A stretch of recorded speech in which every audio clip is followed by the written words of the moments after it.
A finales del siglo XVIII, principios del siglo XIX, 1827, un matemático alemán llamado Simon Georg Ohm publica su descubrimiento que a la postre se va a pasar a llamar la ley de Ohm. No sé si la han escuchado. ¿Conocen la ley de Ohm? La corriente eléctrica es proporcional al voltaje e inversamente proporcional a la resistencia. ¿Sí? Es decir, que la corriente eléctrica no circula de manera caprichosa, no circula por cualquier lugar, sino que la corriente eléctrica circula por aquel conductor que tenga propiedades de conductor y que ofrece menos resistencia. De esa manera, entonces así queda la gente pegada en la electricidad. ¿Por qué? Porque básicamente lo que se convierten son un conductor, el cuerpo humano es muy buen conductor, y al estar descalzos, lo que hace la electricidad es buscar tierra. Básicamente, entonces, pasa por el brazo, pasa por el pecho, atraviesa la pierna y la persona, decimos que queda pegada. Pero ¿qué es lo que pasa realmente? Lo que pasa es que la persona, como nuestro cuerpo es electrotécnico, es decir, se maneja por impulsos eléctricos, ¿qué ocurre? La electricidad que pasa hace que los músculos flexores se cierren con tanta fuerza. ¿Y qué pasa? El músculo extensor es más débil que el flexor. Por eso vos te agarrás con tanta fuerza. O sea, este movimiento tenés más fuerza que para hacer este movimiento. Entonces, ¿qué ocurre? Quedás pegado y no podés soltarte. ¿Sí? Ahora, ¿por qué pasa eso? Bueno, la corriente circula porque el cuerpo ofrece baja resistencia a la electricidad. Y más, si no estás correctamente aislado, te convertís en un excelente cable por el cual la corriente va a pasar. Y hay algo de eso que tiene el pecado que se le parece mucho. Es decir, cuando el corazón ofrece baja resistencia a la tentación, realmente lo que estás haciendo es ofrecerle al pecado un camino por el cual puedas circular. ¿Sí? Te acercaste al pecado y no estás aislado. ¿Qué ocurre? La electricidad, digamos, puede servir para cosas buenas, pero no necesariamente tiene que matar a una persona. El pecado siempre mata. El pecado parece que puede dar algo bueno, pero siempre mata. Entonces, ¿qué ocurre? Las personas se confían de la misma manera que terminan. Nadie piensa que se va a morir por abrir la heladera descalzo. Nadie piensa que puede terminar en el infierno por mentir.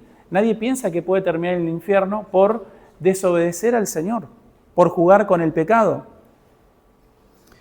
Ahora, eso es lo que vemos aquí en 2 de Samuel, capítulo 14. Hay el versículo clave de este capítulo es el versículo 14 y se conecta con el 19. Quisiera que vengan conmigo ahí brevemente para que pensemos un poco en esto. 2 de Samuel 14, vean el versículo 14. Vamos a ver desde el 13 mejor, así entienden la idea. Entonces la mujer dijo: ¿por qué pues has pensado tú cosa semejante contra el pueblo? Porque hablando el rey esta palabra se hace culpable él mismo. Miren lo descarada de la mujer, ¿no?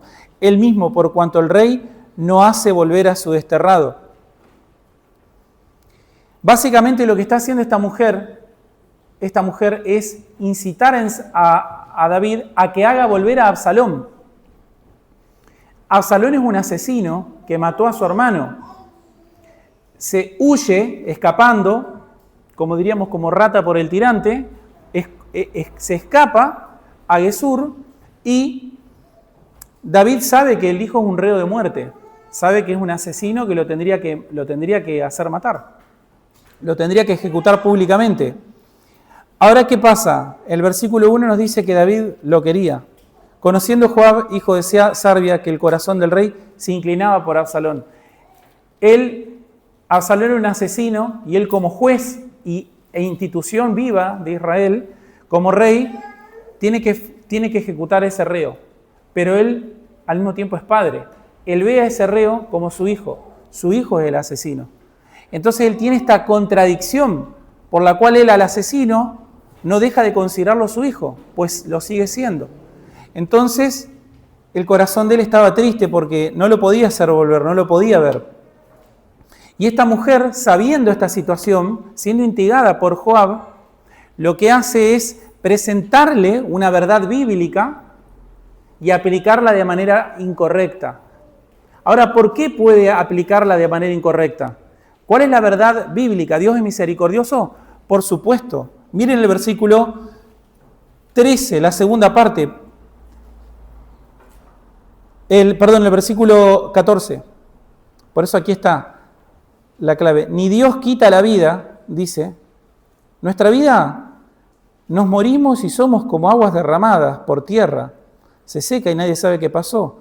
Que no puede volver a recogerse. La vida es pasajera, es efímera. Pero Dios no quita la vida, sino que provee medios para no alejar de sí al desterrado. Dios es misericordioso. Nosotros estábamos lejos, separados de Dios. Dios es misericordioso, está diciendo la mujer a David. Claro, es verdad, Dios es misericordioso. Pero nunca a costa de ser injusto.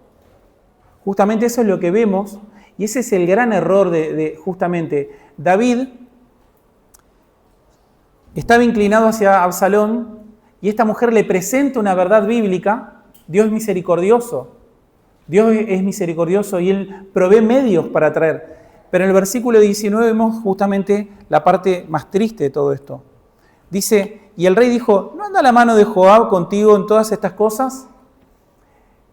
David se da cuenta que toda esta historia perfecta, dos hijos, uno que mata al otro, calza perfecto con él.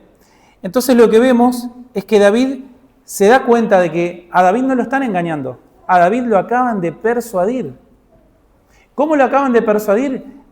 Presentando externamente la misericordia y la compasión de Dios para empujarlo a que no haga justicia con su hijo.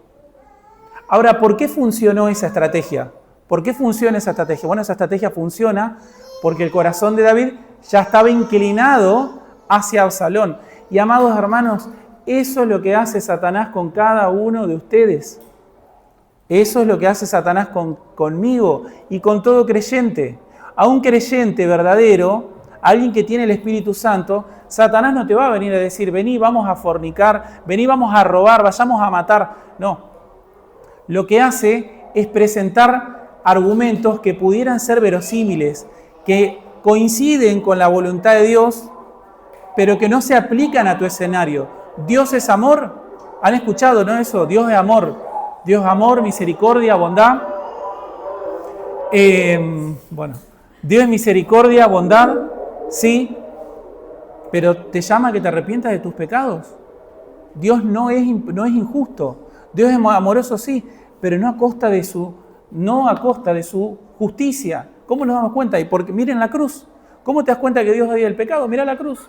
Porque mandó a su Hijo a morir por el pecado. Si Dios fuera amor, amor, amor, amor. Sí, y entonces ahí vemos esto, amados hermanos. Las personas externamente pueden llegar a encontrar una justificación bíblica para lo que están haciendo, pero realmente su corazón está inclinado al pecado. Y pueden ser persuadidos, pueden ser convencidos, ¿no? El hombre que vive trabajando, porque el que no provee para su hogar es peor que un incrédulo. Por supuesto, he aquí la regla, por supuesto, el mandamiento. El que no provee para su hogar es peor que un incrédulo. Sí, pero no estás nunca en tu casa. ¿Entendés? Entonces, ¿y qué pasa? Uno viene y habla, no, ¿sabes lo que pasa? Que viste que la situación económica está re complicada, está muy complicada la cosa. ¿Y qué te está diciendo la persona? Te está persuadiendo, y viste que sabemos que tenemos que trabajar, por supuesto, sí, tenemos que trabajar. Entonces, ¿qué está haciendo uno? Descuidando la obligación que tiene. Está bien, tenés que trabajar, pero vos sos el sacerdote. ¿Sí? Vos tenés que trabajar, sí. Dios es misericordioso, sí, pero dio un mandamiento. Dios es misericordioso, sí, pero Dios quiere que castiguen a los asesinos. Y así, amados hermanos, somos persuadidos de todo tipo de cosas. Dios nos ha dado el séptimo día para descansar. Sí, por supuesto. Por supuesto. Sí, pero no seas perezoso. Los otros 6 tenés que trabajar. ¿Sí? Entonces vemos justamente, hacemos eso. Es decir, somos persuadidos, no somos engañados. Y esa es la parte triste. Y nos damos cuenta a veces de que eso es así. Y uno dice, bueno, como que uno trata de pretender que la cosa no empeore. Y vamos a ver justamente que uno, cuando empezás a hacer eso, cuando empezás a elegir, bueno, entre el amor y la misericordia de Dios, quédate con uno de los dos. No, Dios es amor, pero Dios es justo. Lo mismo, ¿no? Dicen, bueno, hijos, no exasperen a vuestros... Padres, no exasperen a vuestros hijos. Entonces, bueno, viste que la palabra de Dios dice, sí, pero a tu hijo tenés que corregirlo. ¿Se entiende? A tu hijo tenés que corregirlo. ¿Cómo no lo vas a corregir? El que no corrige, lo odia al hijo. Y lo opuesto también puede ocurrir, ¿no? La persona que realmente es una persona con falta de carácter, con falta de temor de Dios, y excusado de la santidad de Dios, apártese del mal todo el que practica el nombre del Señor, por supuesto. Pero con misericordia y verdad se corrige el pecado. Con misericordia y verdad se corrige el pecado. Entonces, vemos que a David lo invocaron básicamente. Eso es lo que podríamos decir. ¿Por qué? Porque él estaba inclinado a no hacer cumplir la ley. Y así pasa siempre con nosotros. Estamos dudando si aplicarla me va a traer muchas consecuencias, me va a meter en problemas familiares, me va a meter en este problema o en el otro. Si yo aplico la palabra de Dios tal cual dice, entonces me va a traer problemas, me va a hacer enfrentarme a una situación que no quiero. Ya mi hijo es un asesino, encima lo tengo que matar a él también. Sí, porque soy el rey. Sí, porque soy el rey. Por supuesto que sí. Es triste, por supuesto, a nadie le gusta, amados hermanos, a ninguno le gusta pasar una situación fea. A un pastor no le gusta tener que exhortar a un hermano, a un esposo o una esposa no le gusta exhortar. No es lindo castigar al hijo, no es lindo, es lindo, no es lindo. No es lindo, no es agradable para nada. Tener una conversación dura con una persona y decirle, mirá, yo creo que me has mentido, yo creo que has hecho esto y lo otro, no es una situación linda. Pero es obligatoria. ¿Por qué? Porque la misericordia de Dios no se puede dispensar a costa de la justicia de Dios. Y todo el que quiera hacer eso está condenado a perder aquello que no quería perder, lo vas a perder igual. Lo vas a perder igual y mucho peor. Es más, aplicar la ley de Dios y aplicar los mandamientos de Dios hace que la pérdida no sea tan grande. ¿Qué es lo que no querés perder tu hijo? Bueno, vas a perder tu hijo, vas a caminar descalzo y llorando por las calles de Jerusalén, te van a hacer un golpe de estado, después se va a levantar otro hijo y va a hacer exactamente lo mismo. ¿Qué querías evitar? ¿Una catástrofe nacional? ¿Una catástrofe familiar? Así no se evita. Aplicá la ley de Dios y vas a evitar perder mucho más de lo que pensás.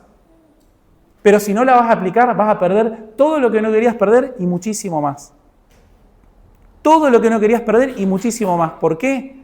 Porque te dejaste persuadir por el pecado. Porque Satanás te prometió que no iba a pasar nada y va a pasar algo. Y siempre pasa algo. Vamos a ir viendo cómo se urde este engaño. Versículo 14, tenemos, por así decirlo, como 4 divisiones en el texto, una que va del versículo 1 al 13, justamente vemos el rey que quiere evitar la herida del versículo 1 al 13, mi versículo 14, que sería mi segunda división de este texto, que creo que es donde se produce el cambio, el vuelco. Después vamos a tener cómo se desarrolla, del 14 en adelante va hasta el 19 y después la cuarta división del versículo 20 al 33. Ahora vamos a ver cómo empieza esta historia. Dice, conociendo Joab, hijo de Sarvia, recuerden esto entonces, amados hermanos, si te podés llevar una cosa hoy, ¿qué quisiera que sea?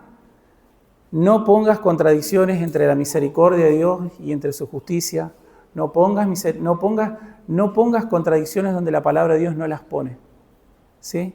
Es decir, nosotros somos llamados a hacer lo que la Biblia dice que debemos hacer. Y si es difícil y te parece difícil, que efectivamente lo es, además es imposible, el medio por el cual eso se logra es a través de los medios de gracia. ¿Sí? Es a través de los medios de gracia, a través de la oración, a través de la palabra de Dios, a través de la comunión entre los santos. Y tener por sobre todas las cosas paciencia. Paciencia esperando no en cualquier cosa en Dios. Si te podés llevar una cosa hoy sería la siguiente. Aplicá la palabra de Dios tal cual, tené cuidado de tu propio corazón, no te dejes persuadir, porque justamente la persuasión es un arte, los vendedores lo saben perfectamente bien. Hay muchas estrategias como un partido de fútbol. Si no funciona una estrategia, vamos a bombardear el área con corner, hasta que un pelotazo entre. Y si no funciona de esa manera, vamos a ir por abajo. Y si no funciona por abajo, vamos a ir por los costados. Y así estamos todo el tiempo. Pero no debemos permitir que nada contrario a la palabra de Dios nos persuada. Observen su corazón para adentro y pensá, ¿en qué cosas te choca la palabra de Dios? ¿En qué cosas no querés que se apliquen tal cual? Porque te da tristeza, porque te da pena, porque sentís que no tenés la valentía de hacerlo. Mirá, ¿qué es acá? Son cosas sensibles, tiene que ser siempre cosas sensibles. Siempre cuando alguien no quiere hacer algo, es algo sensible, algo doloroso, algo que lo tocas y duele. ¿Qué es un hijo, una esposa? Es la relación, es tu autoestima, cualquier cosa que vos decís, si yo hago esto, voy a sufrir una pérdida. Observalo, porque esa pasividad que estás teniendo, no obedecer, realmente lo que está haciendo es socavar tu carácter, es socavar tu fe. Te está matando de a poco y te va rodeando de personas que te van a llevar por el camino que tu corazón ya decidió no obedecer. Bajaste, es decir, no hay resistencia al pecado, y cuando te agarres lo que pasa es eso. El músculo que flexiona es más débil que el músculo que... ¿Por qué las personas prefieren irse al infierno antes que soltar sus pecados? Porque llegaron a un punto que ya no pueden soltar. Ya están tan desgastados, ya pasó tanta corriente por ese corazón, ya hay tanto pecado de que ya el músculo con el que se abre la mano es más débil con el músculo con el que agarró. Y no te puedes soltar.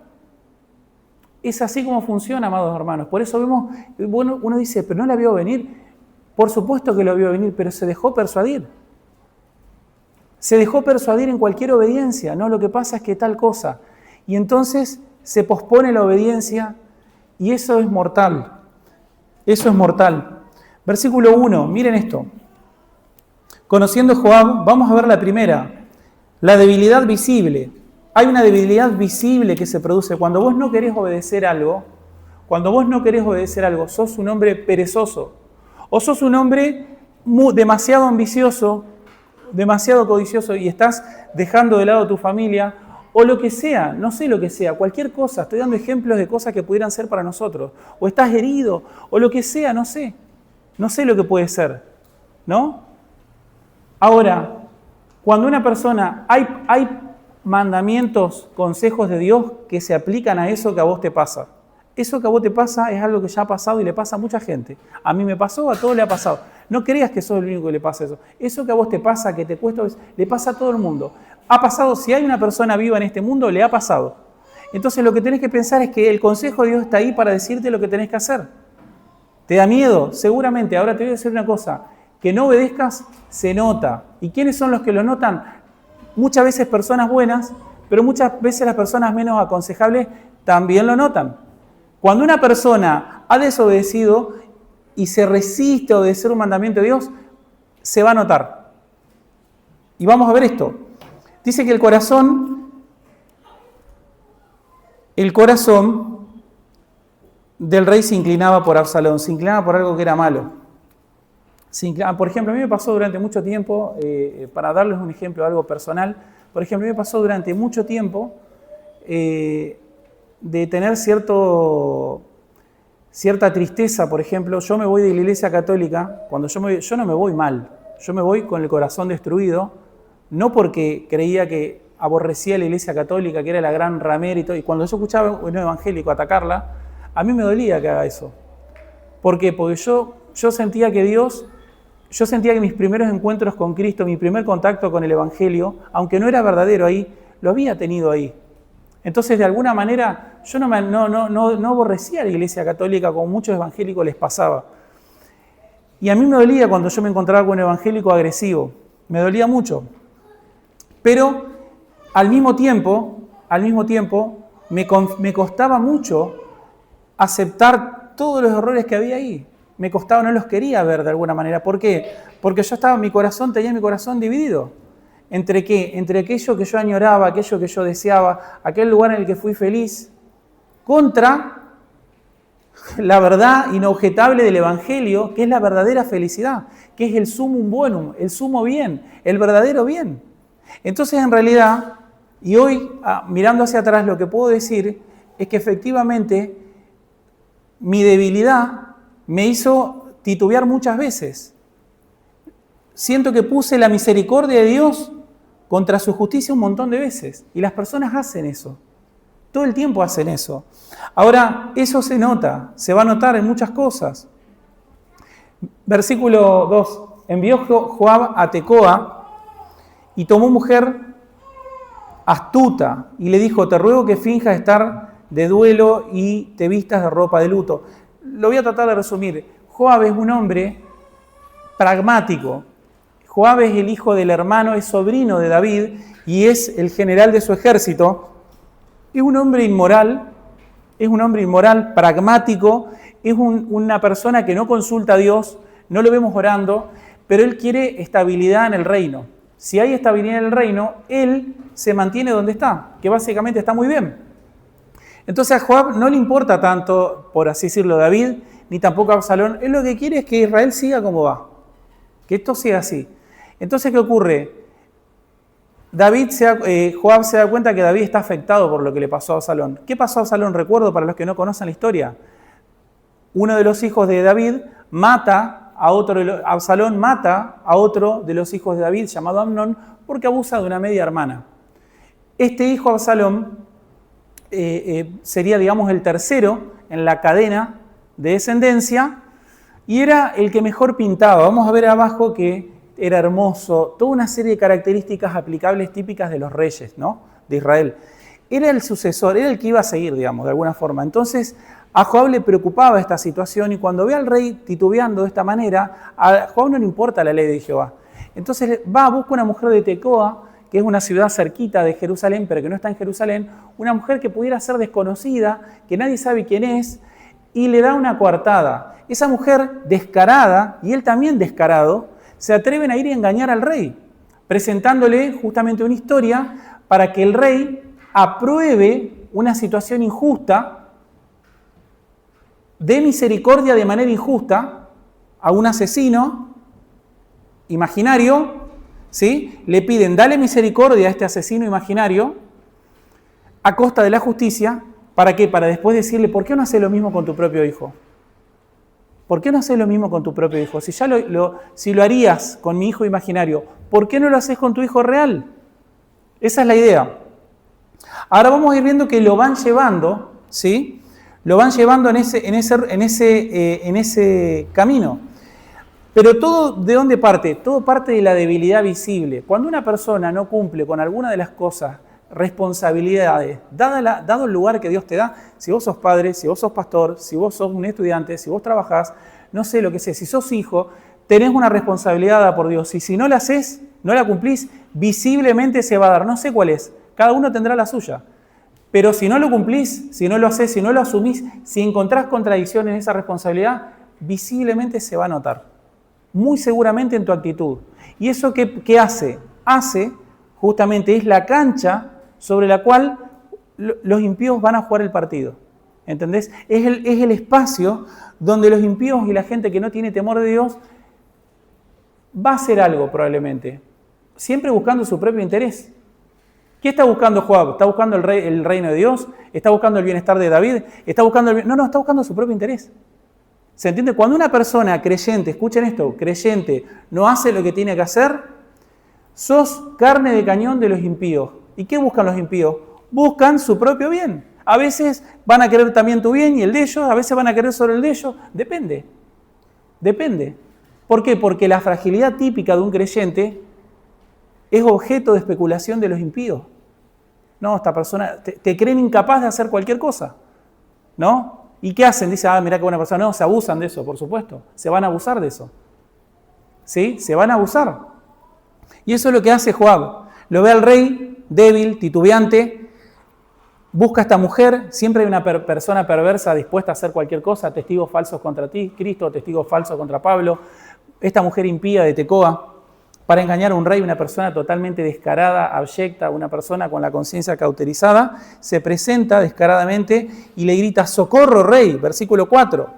Y el rey le dijo, ¿qué tienes? Y ella le cuenta toda esta historia, una historia donde un hijo mata al otro, lo mata en el campo sin testigos, no se sabe si es ¿qué es un homicida? Es claro, es un homicida, pero no sabemos si es homicidio culposo o si es un asesinato premeditado. Y las dos cosas no es lo mismo. No es lo mismo matar a una persona sin querer que ser un homicida, un asesino que premeditó. En Israel no era lo mismo y acá en nuestra democracia tampoco es lo mismo. Entonces le cuenta toda esta historia y en el 8 le dice, los asesinos, los vengadores, la gente sin escuchar el juicio, tomaron que es una decisión judicial. Todo un desorden le plantea, ¿no? Lo matan en el campo sin testigos. No había quien los separe. El mismo pueblo, sin llevar a los ancianos, decide matarlo. Entonces yo vengo a pedirte que me socorras, le dice, ¿no? Todo un desastre. Y David le escucha y le dice, bueno, anda a tu casa y voy a dar órdenes respecto de ti. No se compromete mucho, pero ya empieza a entrar. Vamos a ver que David va a pasar de una postura indiferente a comprometerse total y completamente en 4 pasos. Y así funciona la persuasión. Esto es también para que te examines a vos mismo. Bueno, mira, aquella cosa que estás dilatando, que no querés obedecer, que no querés enfrentar, es llevada, persuadida en 4 pasos. 4 pasos sencillos. ¿Cuáles son?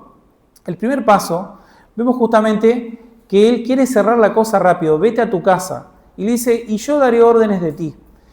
David no quiere emitir un fallo público, porque no sabe si está hablando de un asesino verdadero o si una persona que se le fue la mano y mató sin querer. No es lo mismo. Entonces David no quiere emitir un juicio, bueno, vamos a perdonar al homicida, porque no sabe si es un asesino o qué. Entonces le dice, bueno, anda a tu casa, lo quiere dejar en stand-by. Como diríamos en la jerga judicial actual, lo quiere cajonear. Bueno, lo vamos a dejar ahí a ver qué pasa. ¿Y qué dice? Vete a tu casa. ¿Qué iba a hacer David? Bueno, lo más probable es que iba a dar una orden de protección administrativa, pero no iba a resolver el caso judicialmente. Es decir, te voy a poner a personas que te protejan, una guardia que proteja a vos y a tu hijo de que no los maten, pero ahora no voy a decidir hacer todo el juicio, no voy a definir la cosa ahora. Anda a tu casa, yo te voy a proteger, le dice. No va él directamente. Ahora, sin darse cuenta, él está dispuesto a resolver las cosas de una manera personal. Él quiere pacificar esta situación rápidamente, cerrar el caso, quitar el sufrimiento de la mujer, pero evitando todo el proceso judicial. Entonces, cuando la mujer ya ve que David no está dispuesto a seguir todo el proceso, cuando dice, bueno, ya lo voy a hacer, David hace lo mismo que ya venía haciendo. Vean que esto de no querer enfrentar estas situaciones se empieza a volver un carácter de la persona. En el paso 2, la mujer le insiste. Usted no se preocupe, le dice. Maravillosa, la mujer es excelente. Yo creo que la mujer, como vendedora, digo, ¿no? La mujer de Tecoa dijo al rey, Señor, rey mío, la maldad sea sobre mí y sobre la casa de mi padre, mas el rey y su trono sea sin culpa. Ella le ofrece, es una trampa mortal lo que le hace, porque busca justamente una contradicción entre padre y juez. Ella le dice, sentencia total, que si se produce algún daño, que caiga sobre mí y sobre mi casa, pero que tu trono sea libre. Le quita la responsabilidad moral por cualquier cosa que pueda pasar. Vos quedate, ¿viste como el que firma y se quiere ir del hospital? Che, pero mirá que te vas con el sobrepuesto. Sí, te firmo. Bueno, eso es lo que está queriendo decir. Yo me hago cargo. Vos firmás, vos juzgás, que cualquier problema que haya... Ahora, ¿eso era posible? No. Si había algún problema, eso lo iban a ir a buscar de la misma manera, lo van a ir a buscar a quien, a David. Che, vos soltaste un asesino. ¿Sí? O sea, para Dios no es lo mismo. Esto tengan en cuenta, amados hermanos. Para Dios no es lo mismo. ¿Sí? Eso es algo muy importante. A Dios no le da todo lo mismo, aunque a nosotros nos pueda parecer. Sea el rey y su trono sin culpa. Tercer paso, le dice, y el rey dijo, al que hablare contra ti, tráelo a mí y no te tocará más. Se compromete un poco más. Ya antes iba a mandar a otros, Pero ahora se empieza a comprometer y le dice, bueno, intervengo yo. Si alguien te hace algo, tráelo para acá y yo me voy a encargar de esa persona. Le ofrece protección personal dada por él mismo. Se empieza a involucrar.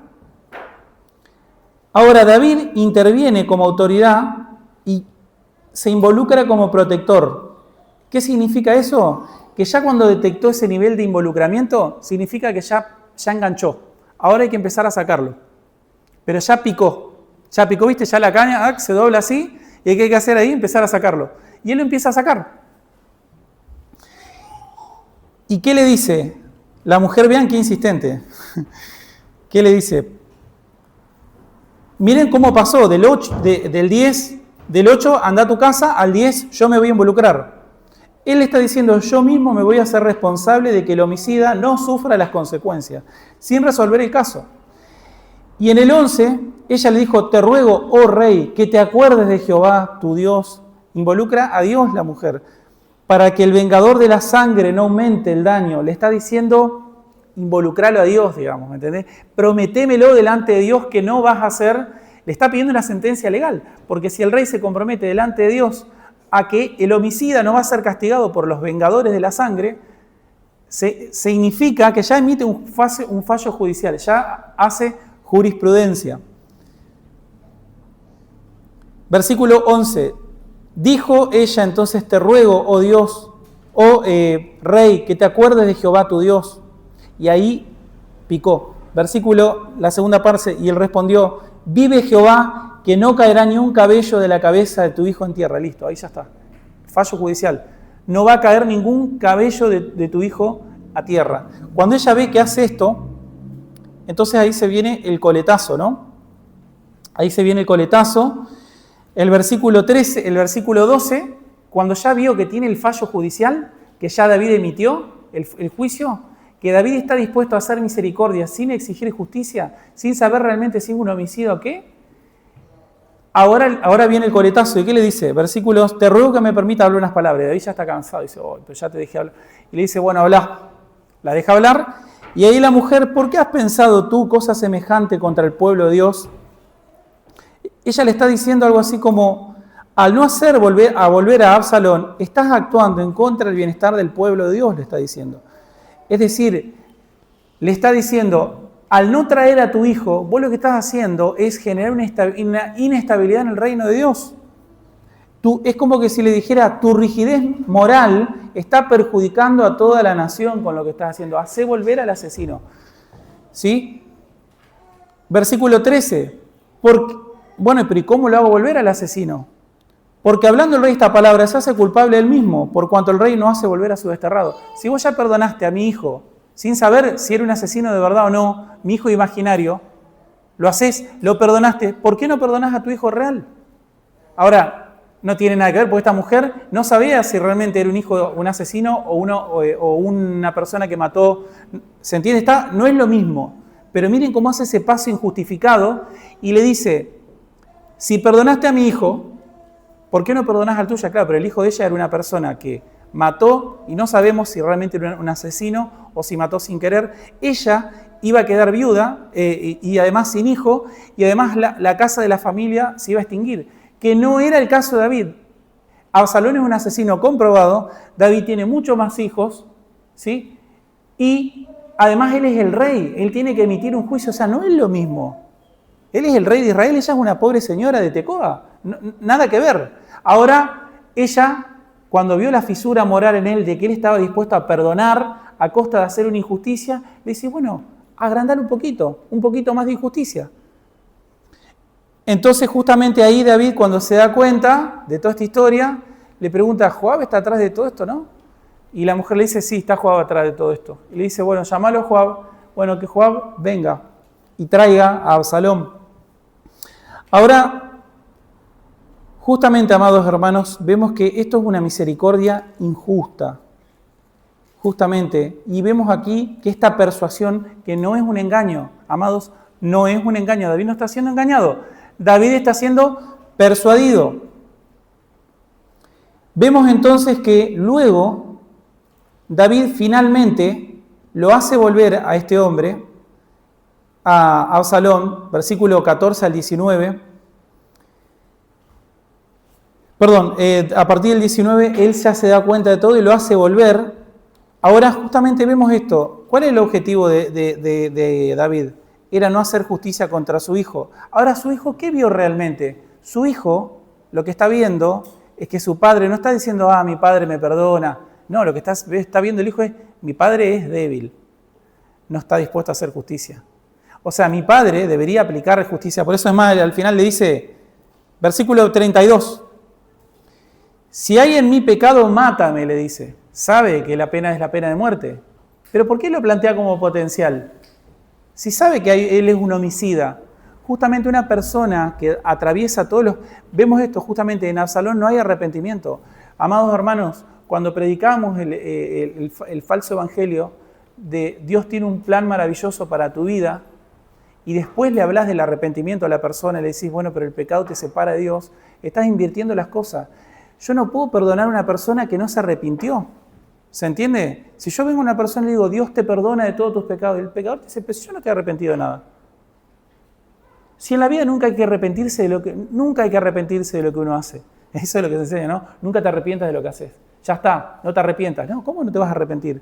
Tenés que arrepentirte. Entonces, cuando vos querés perdonar a una persona que no quiere misericordia, lo que estás haciendo no es solucionar el problema, es mostrar debilidad. Es preparar la cancha para que esto se ponga mucho peor. ¿Se entiende lo que estoy diciendo? Es decir, no es que vos, fingir que no está pasando algo, cuando sí pasó algo, y cuando no querés hacer justicia, no va a hacer que la persona con la que no querés tener el conflicto se ponga mejor, diga, bueno, sí, está bien, el viejo ya está grande, ¿viste? No está para esta cosa. No, piensa, mi padre es débil y no hace justicia. Y en el capítulo 15 lo que vamos a hacer es que lo primero que hace Absalón es empezar a hacer ¿qué cosa? A impartir justicia. Empieza a impartir justicia. ¿Por qué? Porque el padre ya no es una autoridad moral. O sea, lo que vemos aquí es el descalabro moral de David. David ya no es una autoridad moral para Joab. ¿Por qué? Porque lo involucró en el asesinato de Urías. Tampoco es una autoridad moral ni tampoco judicial contra Absalón porque sabe que el padre no está dispuesto a hacer justicia. Y amados hermanos, los incrédulos saben que vos no querés hacer lo que tenés que hacer. Los incrédulos lo saben y se pueden o no aprovechar de eso, dependiendo de cuánto te hayas involucrado con ellos, ¿sí? Dependiendo si alguna vez te complotaste con ellos para hacer algo malo, dependiendo. Pero los incrédulos saben eso. Entonces, amados hermanos, lo que vemos aquí es la caída moral y espiritual de David y que eso lejos de mantener las cosas en paz como él quiere mantener las cosas en paz, pero justamente pasa esto, paz, pero realmente no hay paz. Amados hermanos, el Señor nos llama a apartarnos del mal. El Señor nos llama a ser temerosos en cuanto a su palabra. El principio de la sabiduría es el temor de Jehová. Hay que tener temor de Dios. ¿Qué tendría que haber hecho David? David tendría que haber juzgado a su hijo. David tendría que haber quitado el mal de la nación y no lo hizo y el mal se propagó. David permite el regreso de Absalón, pero no lo juzga ni tampoco lo restaura moralmente. Vemos que tampoco él lo hace volver. ¿Y qué pasa de él? Aunque lo hace volver, ¿qué pasa? La conciencia aparece de nuevo y le dice, trajiste un asesino. La conciencia, amados hermanos, es terrible. Yo creo que de lo más, si hay algo, hay un testigo que sabe todo y que es tremendamente insistente, esa es la conciencia. Viene la conciencia y le dice, yo sé lo que pasó en Tecoa, pero vos dejaste de traer un asesino. Vos no hiciste lo que tenías que hacer. ¿Cuál era tu responsabilidad? Bueno, vos no la cumpliste. Y así pasa con nosotros, amados hermanos. Sabemos lo que estamos haciendo, saben ustedes lo que no están haciendo, lo que no están obedeciendo. Los impíos lo saben, tu conciencia lo sabe, y eso que produce una especie de letargo emocional. Él lo ve al hijo, sabe que está, pero no lo quiere ver. ¿Por qué? Porque sabe que no puede aprobar la vida impía que el hijo tiene. El hijo insiste, le quema el campo a Joab, es un malvado, vean que podría haber hecho otra cosa, vean que todo esto se podría haber resuelto de otra manera. Insiste de la manera más impía posible, logra que tenerlo al rey y el rey lo besa. Y cuando lo besa, por supuesto que ahí lo que hace es legitimar el pecado. Entonces tenemos que tener muchísimo cuidado, amados hermanos, con legitimar el pecado, con usar la autoridad que Dios nos ha dado para aprobar cosas que están mal. Una madre nunca jamás debe aprobar algo que Dios condena. Nunca jamás, no importa si es tu hijo, no importa si es niño, si es grande, lo que vas a aprobar, eso es lo peor que podés hacer. Un padre lo mismo, un pastor lo mismo, un estudiante lo mismo, un trabajador lo mismo. Por el hecho de estar ahí, ya estás involucrado y tu deber es reprender el mal, es reprender las obras de las tinieblas y es denunciarlas. Qué mala suerte que te tocó estar ahí. Sí, bueno, te tocó estar ahí. Mala suerte para vos, no creemos en la suerte, creemos en la providencia. Te tocó y tenés que ir adelante. No podés no reprender el mal, porque si no reprendes el mal va a avanzar sobre vos, no va a avanzar sobre el otro, va a avanzar sobre vos. ¿Sí? Y lo que no querías perder, lo vas a perder con intereses. Tengamos cuidado, amados hermanos, de justificarnos, de justificar estas cosas. Para finalizar, el capitán John Barbot, seguramente no lo van a conocer, era un comerciante y navegante francés del siglo XVII. Él participaba activamente en lo que era la trata de esclavos africanos del lado de lo que sería el lado occidental de la costa, ¿sí? Donde hoy estaría, por ejemplo, sería de Túnez hacia abajo, sería, por ejemplo, lo que hoy es Nueva Guinea, lo que hoy es, me olvidé el nombre de lo que es ¿cómo? Senegal, pero no, ¿cuál es la colonia española que habla, africana que habla en español? Y Guinea Ecuatorial. Todo lo que es al lado de Guinea Ecuatorial era una de las grandes fuentes de esclavos africanos para las colonias de los Estados Unidos. Y ellos tenían una justificación. Uno de ellos escribe, este capitán John Barbot, él dice, muchos de estos negros que son vendidos habrían sido sacrificados por sus vencedores, por lo cual puede decirse que son salvados de la muerte. Otro comerciante inglés que se llama William Snellgrave, él va a estar por todo lo que hoy es la zona de Papúa Nueva Guinea, por todo lo que era antes las antiguas colonias holandesas de Asia. Y él dice, si los europeos no compraran a estos esclavos, la mayor parte de ellos serían muertos, por lo cual nuestro comercio puede considerarse un medio para preservar sus vidas. Ahora, ¿esto era verdad? Por supuesto que era verdad. El 99% de los esclavos africanos que venían al continente americano no eran cazados como tipo cacería de negros, digamos, en el África, sino que eran pueblos derrotados por otros esclavos africanos que los vendían. ¿Sí? Era un problema, porque ¿qué haces contra esa gente? Y ustedes saben que los africanos son bastante brutales, digamos, ¿no? En el tema de las masacres. Esos esclavos, en realidad, no eran cazados por los europeos, el 99% eran cazados por otros negros de África, que básicamente lo que hacían antiguamente los mataban a todos. Pero cuando aparece el comercio europeo, aparece el continente americano y se empieza a necesitar mucha mano de obra. ¿Qué hacen? Bueno, buscan lo que a los otros no querían tener y se lo llevan y les salvan la vida. En los Estados Unidos, por ejemplo, antes de que ocurra la guerra civil norteamericana, del sur contra el norte, todas las iglesias cristianas del sur estaban de acuerdo. Bautistas, presbiterianos, todos estaban de acuerdo citando a Abraham. Abraham tuvo esclavos, el apóstol Pablo también dice que justamente regula el comercio, regula el trato entre esclavos. Claro, pero una cosa era la esclavitud del Imperio Romano, que era una cosa más o menos aceptable si te tocaba un patrón cristiano, y otra cosa era lo que se vivía en el continente americano. Entonces, ¿hay algo de cierto? Sí. ¿Los hubieran matado en el continente americano? ¿En el continente africano? Sí.